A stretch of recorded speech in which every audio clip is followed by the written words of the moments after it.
Hey, I'm John. Welcome to Mr. G's Workbench. Let's get into a new build today. It's going to be from a manufacturer I rarely build. It's AIrfix. I built one other AIrfix kit like in the last 20 years. It was a B25 Mitchell I built for a friend. Reminding me why I don't build in 72nd scale. So today we're going to start the S.2 Buccaneer on 1/48. What can I say? I really dig this plane. When this kit came out, I pre-ordered it. One of the few times I even pre-ordered a kit.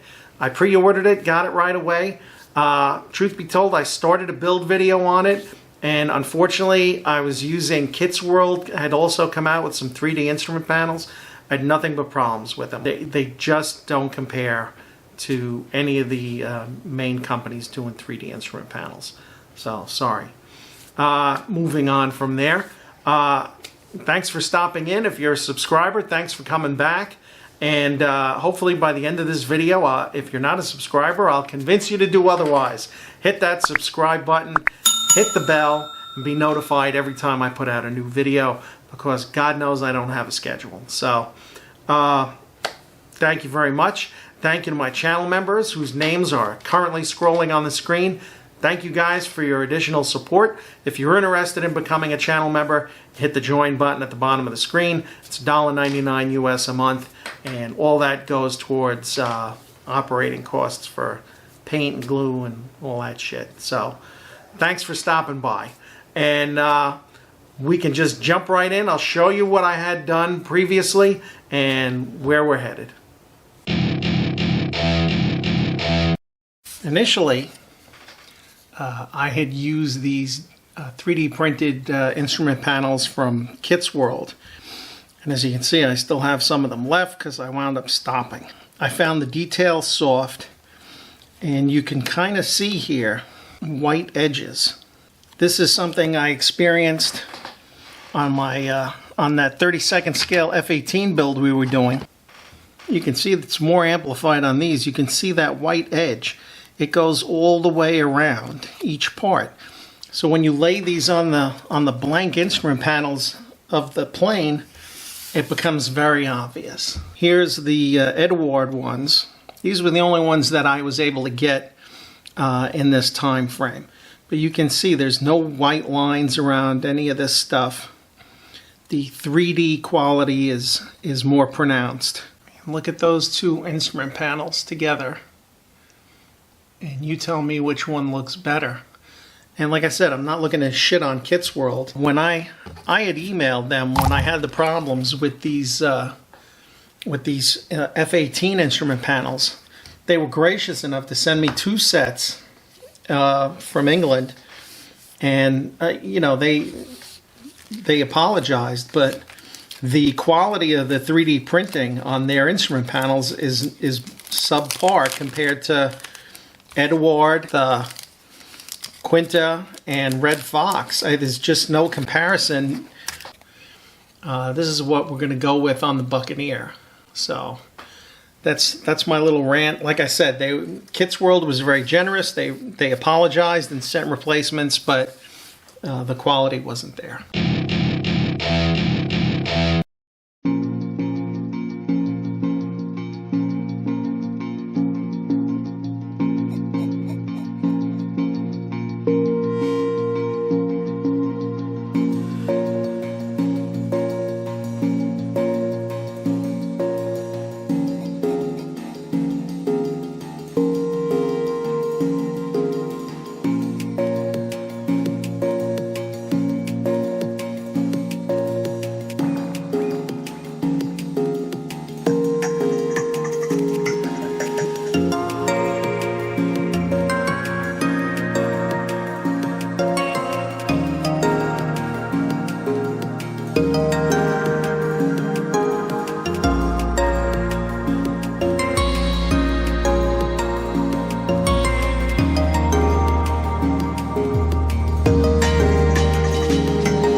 I think this will be another one in the books.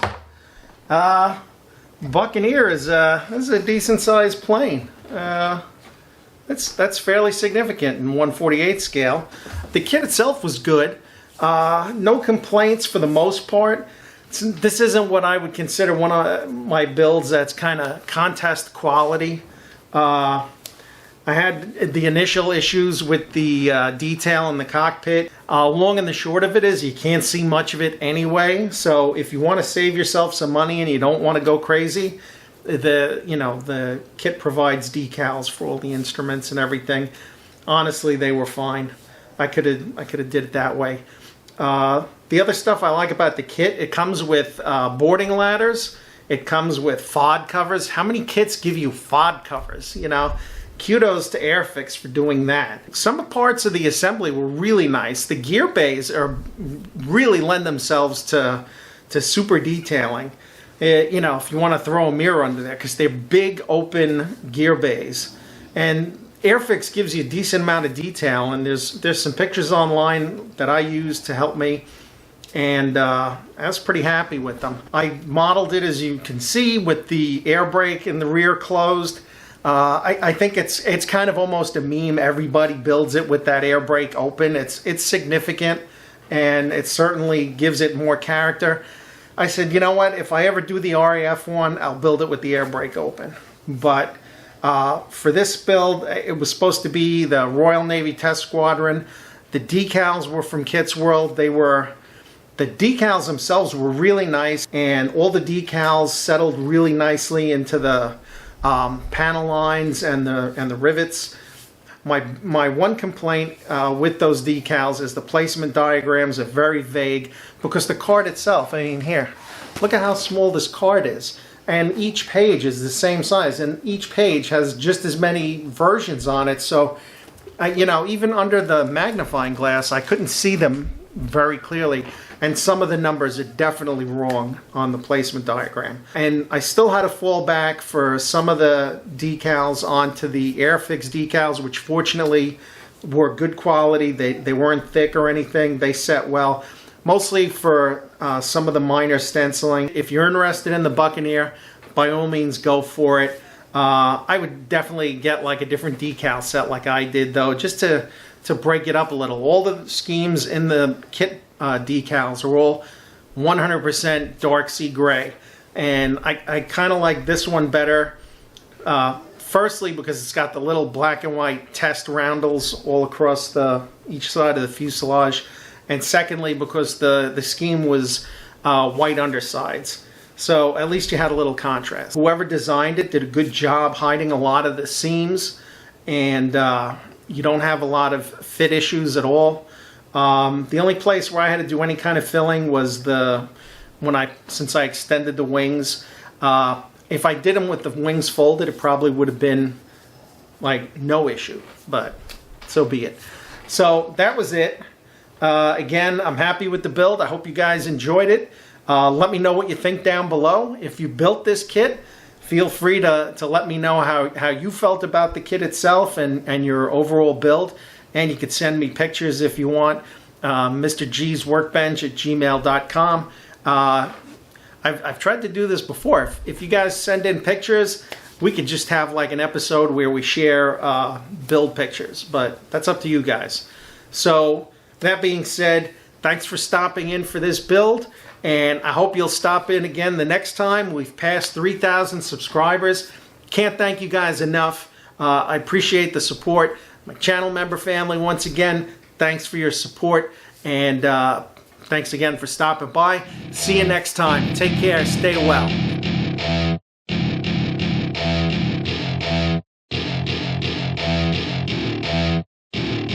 Welcome to my party. We're just getting